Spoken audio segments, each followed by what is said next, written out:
Hi, it's me again with Corel Tips and Tricks, part two of this. And so I've gone partially of part one. So if you didn't watch part one, you're going to want to watch it because I'm going to change this thing up. I'm going to make it a little bit different.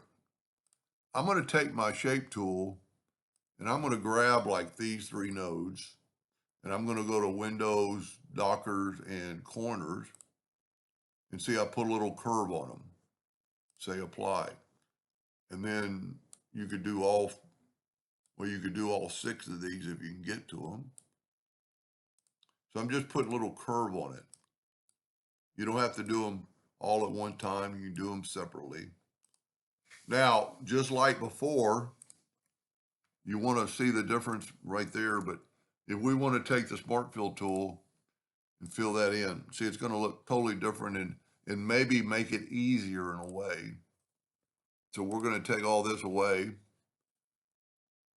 and we're going to hit P, put it in the center page. And then we're going to get the extrude tool again and just go down a little bit and then go right here and just, try. You can actually do it with numbers and somewhere in here there's a number. Yeah. So you make it numbers if you needed it perfectly in line.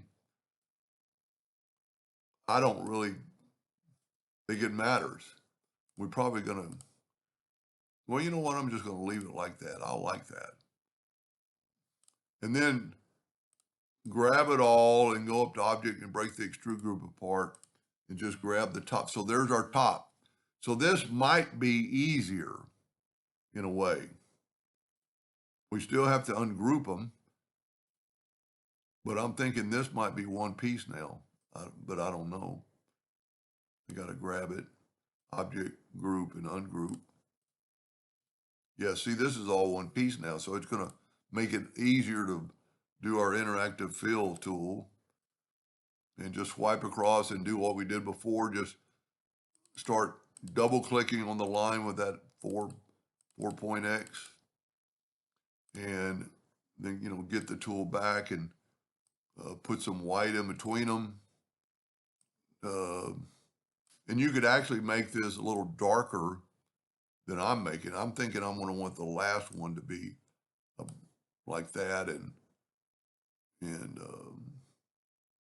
know what? I'm going to go ahead and put a there and try to span that out and move these down a little bit. Then take a white and you can just take a white and just put it right there. But I think it's easier to do what I'm doing. Then take that and get your attribute eyedropper. Color eyedropper on one attribute eyedropper and take a sample. Now, see, this is totally different. So while we're still right there, we're going to get our fountain fill and we're just going to do like that. And see, it just doesn't look as good. And, you could still change it up. You never really know, what it might help right now to go ahead and put the black box effect.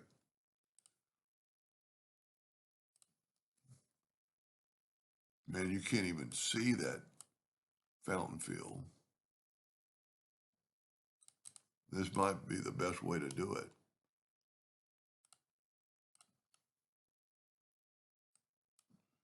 Maybe I need to add some darker colors in between. Yeah. Maybe I ought to always start off with a black fill. Then I need to bring in some more white. You can just bring in a white and just park it between the two and move that white up. Maybe put another darker fill between them. Since that looks pretty good. And then maybe move that one up. Sometimes that transparency docker gets in the way. And it did that time.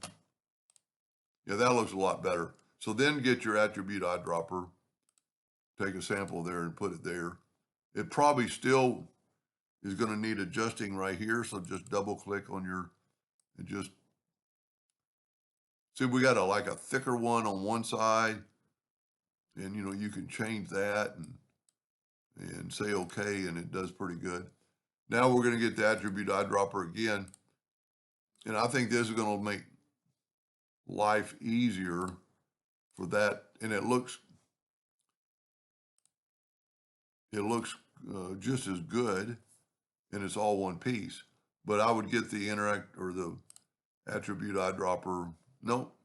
Interactive fill tool, put on that one, and you could bring these in. Corel does that to me, it's not Corel, I'm doing something wrong. That looks pretty good. And then you could still take the attribute eyedropper once you got that, take a sample and put it there. You know, and I said in the first video, you could work on this for, you know, people that have to do it for a living and graphic artists and stuff. I realize how much time they probably take, a lot of time to do stuff like this. That looks pretty good. And then you just move your other one back and make it a little bit darker. So that was a little bit easier, and I think looks pretty cool with the rounded corners. You see, you've got this basically a dividing line there, and that one's off. But where this was all one piece, that looks pretty cool. The only thing I'd do differently is maybe put a little, let's just do it, put a little dark in the corners, maybe put a little bit of a darker color right there and kind of make it look like it's going underneath there. And then you could always just bring that up. There you go. And then the same kind of thing up top. But that way the corners would be darker. That's pretty cool. Anyway, I hope that helped a little bit, and thank you for watching.